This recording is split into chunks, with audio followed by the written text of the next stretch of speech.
Hello friends, today we'll be discussing about an important neurological condition which is encephalitis. In this video, we will be discussing about the definition, etiology, classification, pathophysiology and clinical manifestation of encephalitis. What is encephalitis? It is an inflammatory process of the CNS, which is central nervous system, that is caused by a variety of organisms including bacteria, fungi, protozoa, helminths and viruses. In simple words, encephalitis is an inflammation of brain tissue. So it may develop due to direct infection or via hematogenous route. Now let's look into the etiology or causes of encephalitis. It can occur as a result of direct invasion of the CNS by a virus or post-infectious involvement of the CNS after viral disease. Majority of the cases in India are associated with childhood diseases like measles, mumps, varicella and rubella.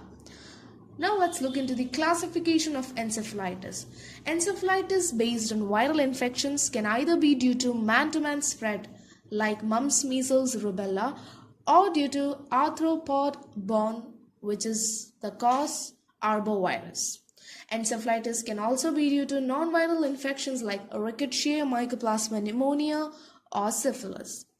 Encephalitis can also occur due to post-infectious or as a development of allergy towards that infection, like association with specific diseases, varicella zoster or hepatitis, or can be associated with vaccines like rabies, influenza, or pertussis.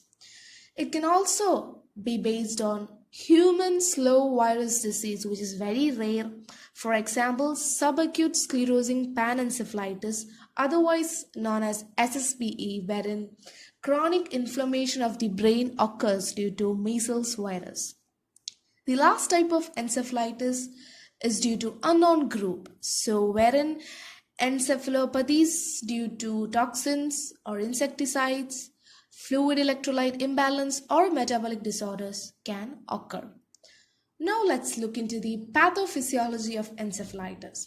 So when a virus enters the host, the virus multiplies in lymphatic system and it goes into the bloodstream, wherein it affects various organs of the body and leads to pathological changes, and then goes on to spread the central nervous system, wherein it leads to brain damage, and it can be caused by either direct invasion of the virus or reaction to the antigens of virus, and results in demyelination, vascular and perivascular destruction, or else necrosis can occur.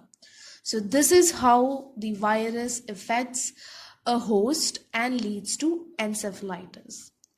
Now, a patient affected with encephalitis can manifest clinical signs and symptoms like fever, altered mental status, focal or partial seizures, that is type of seizure that affects only one part of the brain. So the symptoms will depend on which part of the brain is affected. Also, the patient can exhibit malaise, headache, apathy, knuckle rigidity, nausea and vomiting, ataxia, which is lack of voluntary coordination of muscle movements if it affects that part of the brain, tremors, which is involuntary muscle contraction, hyperactivity, difficulties in speech, and spasticity and coma in severe cases.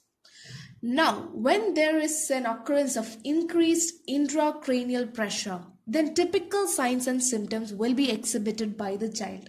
One is tense bulging fontanelle, second is distended scalp veins, third papilledema, fourth hyperventilation, fifth is the classic chain stuck respiration and bradycardia. This all occurs when there is a sudden and severe rise of intracranial pressure.